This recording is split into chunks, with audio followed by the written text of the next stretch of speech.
Hi everyone, I'm going to do a lovely loose pen and wash seascape today. So I've got a piece of paper. This is Saunders Waterford. It's about 5 by 6 inches, this piece. I'm using my standard Cotman palette, which I'll link in the description, and a round number 10, a round number 6 and a rigger, a number 2 rigger, which is just here. So they're the 3 brushes that I'll be using.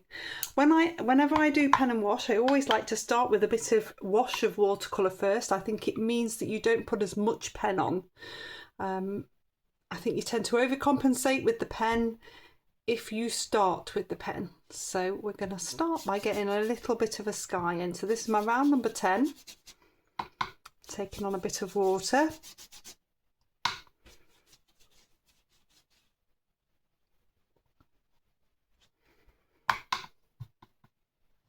Nice even coat, nice even sheen. I'm going to swap down to my number 6 because this is quite a small sky and I want it to be cloudy. So I'm going to start with some cerulean blue. If you haven't got cerulean blue, cobalt blue would work, ultramarine blue would work.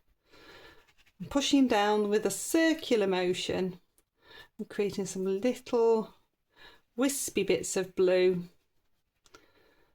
I mainly want this to be quite cloudy. A little bit along here, get a nice straightish horizon line.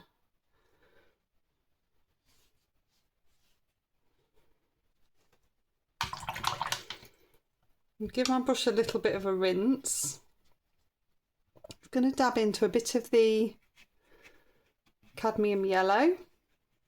Not going anywhere near the blue. I don't want to make a green, I just want to make a bit of a glow on the cloud in the sky. And then if I dip into a little bit of rose as well, take that on. If it looks too bright, just take the paint off your brush and just spread around what's there. I want this to be quite subtle. Just going to pick up a little bit more rose. Rose can be quite potent. Just bring that through at the bottom so that I'm getting a more purpley tone. That's a really nice simple sky.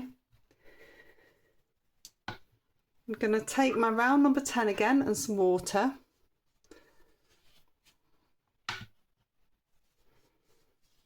And I'm going to bring,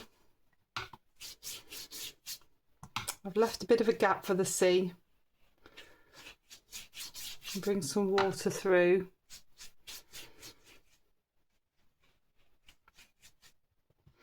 Then I'm going to use the cadmium yellow because that's the nearest I've got to something that I would normally use, which is raw sienna. But it is showing you what you can use and still get away with. So if you've got raw sienna, you can use raw sienna. If you haven't, you can use cadmium yellow. You could use yellow ochre. We're just getting that sandy glow. I've not taken too much on. I'm going to dip into some burnt sienna.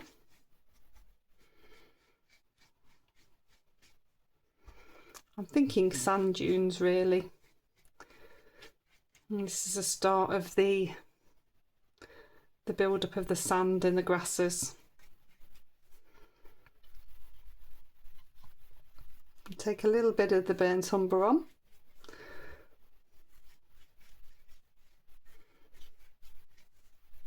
It's really good, if you keep it quite light, it's a really good shadow colour. A bit. So I'm just getting a nice uneven tone happening there, and that's what I want for this start. If I pick my long thin rigger now and come into some green, I can just start to build up a bit of the grasses. At this stage, all I'm doing is building a base, so I'm not overly concerned with what's happening further up yet. This is just giving me a bit of a base. And then this is a little bit of ultramarine blue going in here as well.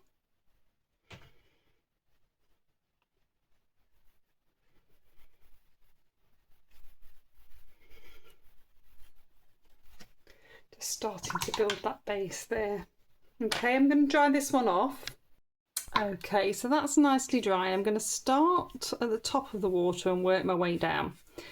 So I'm going to take a little, about 1 centimetre of water in there, and then I'm going to start with some ultramarine blue.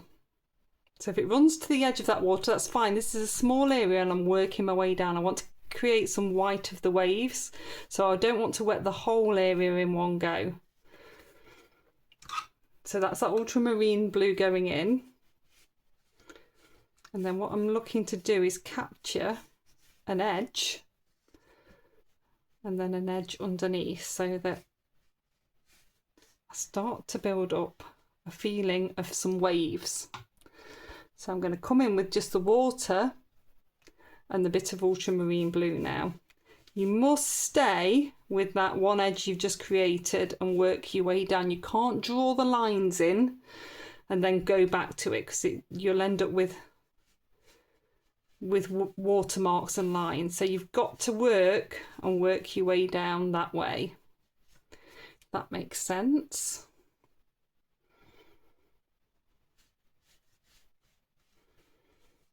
And you're just leaving those very white bits.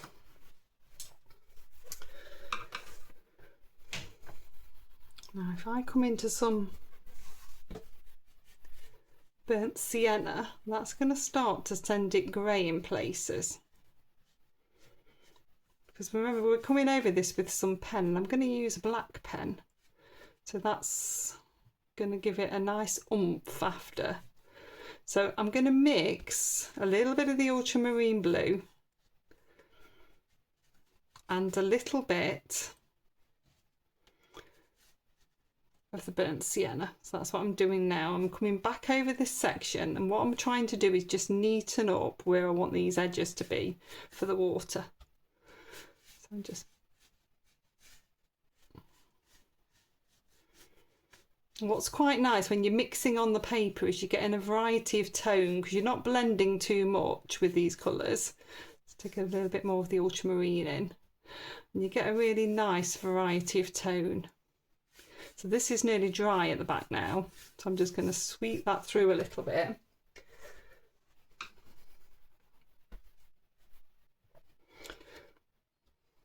Just going to break that edge here. I think it's too much of a definite line.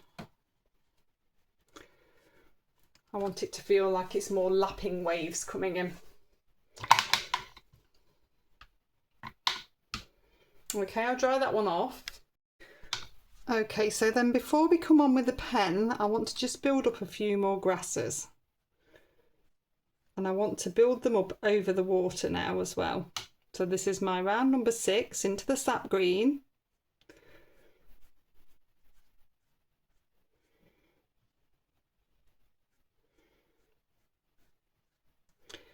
Just starting to build those up.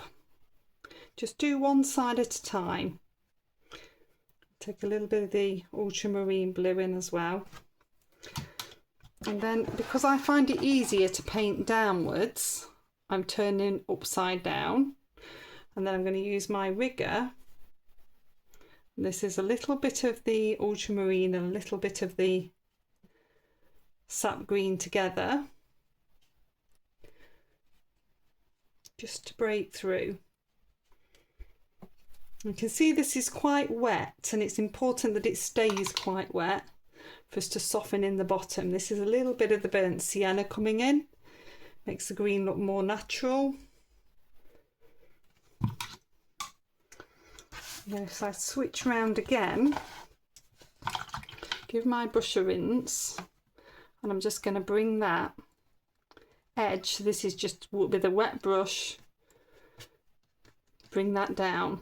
If I take a little bit of burnt umber in, get that feeling of the shadow coming through.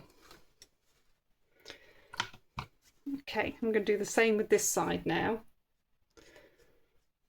So I'm going to bring in some sap green. This is my number 6 again, just to get the base of that on. Remember, we're doing those, so you do some a bit further up so you're getting that path through. And then a little bit of the ultramarine blue. Twizzle round this way. Gonna use my rigger with the sap green and ultramarine blue, painting those downward strokes just because I can get to a point better that way. Do some crossover ones there.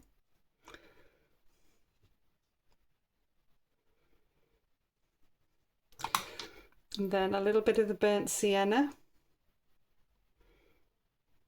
just to break through that.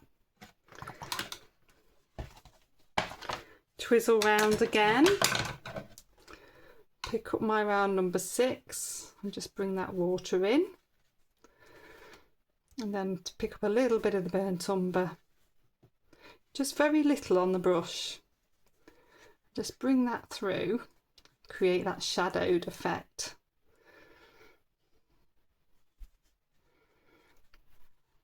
A little bit of shadow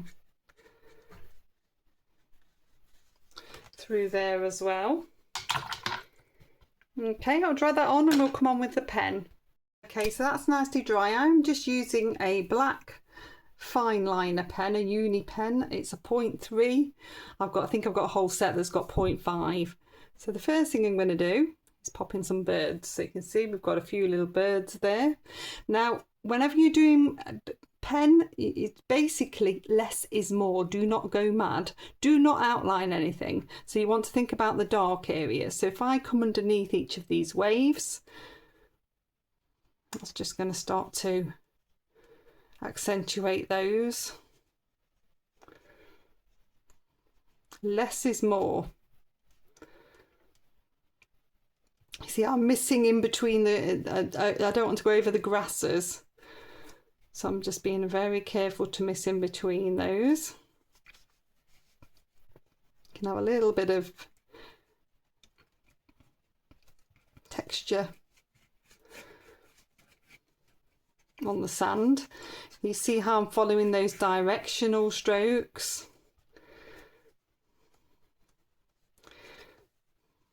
Then I'm going to start to come into the grasses, and this is where you can really build up with the pen and the texture. It's like a scribbling action. This pen is super fine. A sepia coloured pen works excellently because it's less prominent.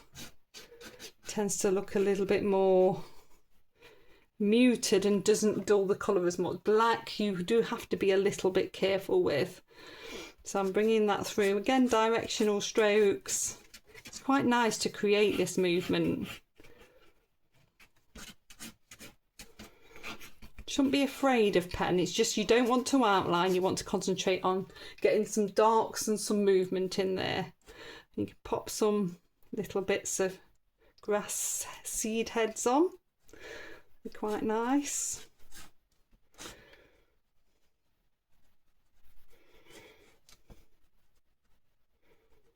So these are just like little squiggles really. Sometimes it's good to be bold. So if I take one over the sky, and again I'm going to go big, it tends to accentuate it a little bit more. So sometimes it's good to be bold.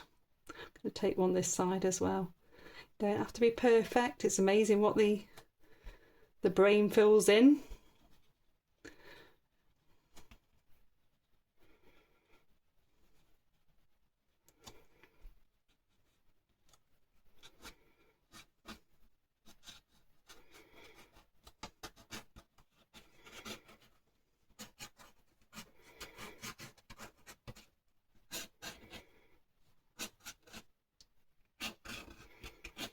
See what I mean about bold? Those little bits will make all the difference. So I'll take the tape off. There we go. So that's all finished. A really simple pen and wash, just showing you how you can accentuate a scene with that little bit of pen. Gives a nice movement, gives a nice feel. It's nice and expressive. So I hope you've enjoyed it. Please do like, subscribe and share, and I'll see you next time. Bye.